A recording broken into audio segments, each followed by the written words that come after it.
Hello viewers, welcome back to my channel. ನಾನಿವತ್ತು ನಿಮಗೆ ಈ ವಿಡಿಯೋದಲ್ಲಿ ಎಗ್ ಕರಿ ಹೇಗೆ ಮಾಡೋದು ಡಿಫ್ರೆಂಟಾಗಿ ಅಂತ ತೋರಿಸ್ಕೊಡ್ತೀನಿ. ಅದಕ್ಕೂ ಮುಂಚೆ ನನ್ನ ಚಾನಲ್ಗೆ ಸಬ್ಸ್ಕ್ರೈಬ್ ಆಗಿಲ್ಲ, ಪ್ಲೀಸ್ ಸಬ್ಸ್ಕ್ರೈಬ್ ಮಾಡ್ಕೊಳ್ಳಿ. ನನ್ನ ವೀಡಿಯೋಸ್ ಇಷ್ಟ ಆಯಿತು ಅಂತಂದರೆ ಲೈಕ್ ಮಾಡಿ, ಶೇರ್ ಮಾಡಿ, ಕಮೆಂಟ್ ಮಾಡೋದನ್ನು ಮರಿಬೇಡಿ. ಇವತ್ತಿನ ರೆಸಿಪಿ ನನ್ನ ಹಸ್ಬೆಂಡ್ ಮಾಡ್ತಾರೆ, ಬಿಕಾಸ್ ರೆಸಿಪಿ ಅವ್ರದ್ದು.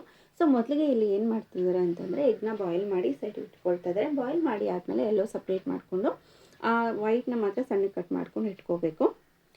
ಸೊ ನೆಕ್ಸ್ಟ್ ಇದಕ್ಕೆ ಒಂದು ಬಾಣಲಿಯಲ್ಲಿ 2 ಸ್ಪೂನಷ್ಟು ಆಯಿಲ್ ಹಾಕ್ಕೊಂಡು ಆಯಿಲ್ ಚೆನ್ನಾಗಿ ಕಾದ್ಮೇಲೆ ಒಂದು ಅರ್ಧ ಸ್ಪೂನಷ್ಟು ಜೀರಿಗೆ ಹಾಕ್ಕೋಬೇಕು. ಸಣ್ಣಗೆ ಕಟ್ ಮಾಡ್ಕೊಂಡಿರುವಂಥ ಮೀಡಿಯಮ್ ಸೈಜ್ ಆನಿಯನ್ ಹಾಕ್ಕೋಬೇಕು. ಹಾಗೆ ಒಂದು ಅರ್ಧ ಸ್ಪೂನಷ್ಟು ಶುಂಠಿ ಬೆಳ್ಳುಳ್ಳಿ ಪೇಸ್ಟು, ಮೀಡಿಯಮ್ ಕಟ್ ಮಾಡ್ಕೊಂಡಿರುವಂಥ ಟೊಮ್ಯಾಟೊ ಹಾಕಿ, ಉಪ್ಪು, ಒಂದು ಅರ್ಧ ಸ್ಪೂನಷ್ಟು ಧನಿಯಾ ಪುಡಿ, ಖಾರ ನೋಡ್ಕೊಂಡು ಖಾರದ ಪುಡಿ ಹಾಕ್ಕೊಂಡು ಒಂದು ಅರ್ಧ ಕಪ್ಪಷ್ಟು ನೀರು ಹಾಕ್ಕೋಬೇಕು. ಚೆನ್ನಾಗಿ ಬಾಯ್ಲ್ ಹಾಕಬೇಕು.